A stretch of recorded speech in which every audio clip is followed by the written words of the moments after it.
Hi Motaki, welcome to the Community Living Golf Tournament. Just want to give you an opportunity here to view your swing at regular speed. We'll then go ahead and put you back in your address position and take a look at a few things for you. So while we got you back here in your setup, let's first of all just take a look at your posture. Spine is straight and on a slight tilt. Legs come down into a nicely unlocked position. Arms hang down nice and naturally out in front of you, and the club works out to the ball. So you're achieving reasonably very good posture at address, also in association with very good balance. Next thing we want to observe has to do with your alignment. Now you do set up in a little bit of a closed stance here. Theoretically, your club face is supposed to run parallel to your feet, and if that was the case, we'd be set up over into the right rough here. So we're either going to see a little over the top move or a pretty aggressive shutting down of the club face to try and prevent that ball from being lost out to the right and going towards the intended target back over here. But now your knees and your hips, your forearms and your shoulders, well, they all do run parallel to your target line. So when we take a look at your swing, even though your feet are in such a closed position, the rest of your body is in perfect position. So the feet being aimed out to the right might not have a major impact in what happens to your golf shots. Let's go ahead and do a little split screen comparison here between you and Brandt Snedeker. Just slide you over here a hair. Now we've got some color-coded lines on the screen. They're here just as a visual reference as it pertains to swing plane. So we can see the setups are very similar, but again, look at the feet, how closed your feet are versus his. Now, as Snedeker draws the golf club back, creates good shoulder rotation, bringing the arms and hands back as well as the club, and the club comes back on plane directly along the red line. At this point in time, he's going to start to create some good wrist hinge into play, where he's going to transition the club head from below to above his hands, and we're going to work the club head from red up to yellow. When we finally set the golf club at the top of the backswing, the left arm of the club are situated on the yellow line. We have full shoulder rotation, and we do this about a very stable right leg, keeping the weight on the inside part of our right foot. With you, we watch you draw the golf club back. You bring your hands back very nicely, turning your shoulders and arms. A little stiff-wristed with the golf club through this point of the golf swing. We start to get some good wrist hinge into play there, so everything starts to recover. And we continue to work in this golf club back to the top. When we finally get to the top of the backswing, we get good shoulder rotation, a little bit late wrist hinge, so a late setting of the club, but nonetheless your arms are in good position with your core, club's in good position with your arms, and you're pretty stable on your right side. As we go ahead and create a transition back of the ball, we simply want to move our weight from our right foot to our left. We want to fire our knees and our hips to the target, unwind our core, and fire our hands. And in doing so, we have to bring the club from yellow back down on top of red. And that's exactly what we see here with Brandt Snedeker. We see the golf club returning right back to on plane. The other thing I want to point out is the relationship between the lead form and the club. I refer to this as the backwards check mark. It simply means that the club head's remaining above and behind the hands. Therefore, we're retaining angle coming into the hitting zone, and this is what can allow us to create a lot of power in the golf swing, let alone getting the club to return back to plane, as we already pointed out, which is ultimately going to allow us to hit a straight golf shot in accordance to our alignment. As we go ahead and watch you create your transition back into the ball, awesome dropping of your hands and arms. Feet, knees, and hips are working, so that looks really good right there.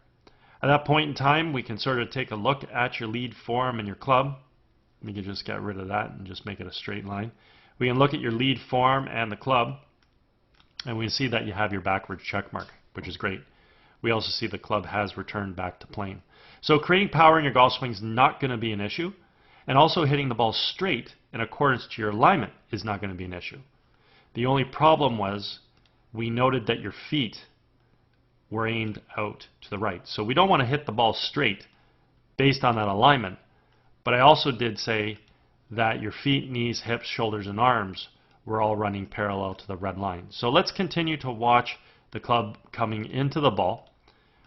We can see here with Snedeker, his club simply tracks into the golf ball directly from the red line, so from on plane. And again, he's going to be able to hit the ball straight in accordance to his alignment. So what we can see with Snedeker, very simply put, is that his feet are running in this direction. Parallel lines on camera have appearance of converging. He's set up to hit the middle of the fairway. The club's coming down on plane, the red line, and as long as the club face squares up, he will hit the golf shot perfectly down that yellow line, which he does. Now the ball does look like it goes a little right of the yellow line, but that's just a refraction angle, because the yellow line, if it's along the ground, the ball has taken off above the ground on a launch angle. So there's always going to be this little bit of space between what is straight versus what the ball appears that it's doing. And this is why when you see the golf ball leave a club on TV, sometimes it looks like it goes way right. The reality is it has not. And that's why the ball still ends up right in the middle of the fairway or right beside the flagstick. As you come into your golf shot, we just want to continue to track the club coming into the ball. Whoop, went too far there. So there it is there. It's beautiful. So perfect. So basically, if we were to connect the dots, if we had a higher speed camera like they do on TV, very simply put, your club is tracking into the ball as such. So you are coming into the ball from on plane, which is great. And then we just want to take a look at what the club face does. So your club face moves through really, really nice. Doesn't look like it's over releasing because your feet are aimed to the right. And the ball's heading out towards your intended target. So really your closed stance, in your case, really has no relevance to your golf swing, that you have to make a compensation, be it come over the top and try and pull the ball left, or over release the club. Because your feet, knees, hips, shoulders, and arms are all parallel to your target. So your golf swing looks really, really good. You got excellent athletic ability. Your hands work really, really great, back and through. Your core works well. You coil back, you uncoil through.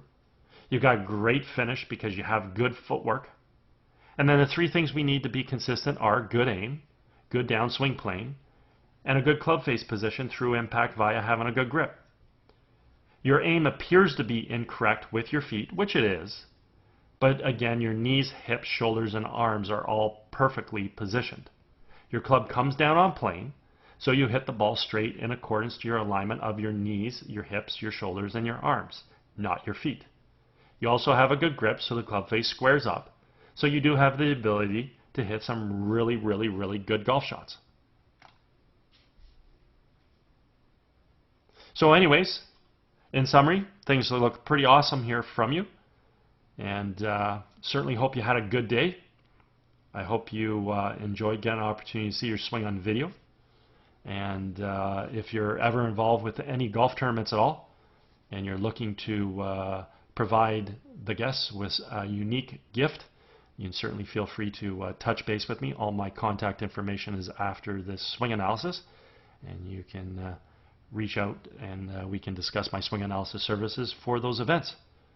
Anyways, again, I hope you had a great day, and I hope you have a great summer, and maybe we might hear from you. Take care.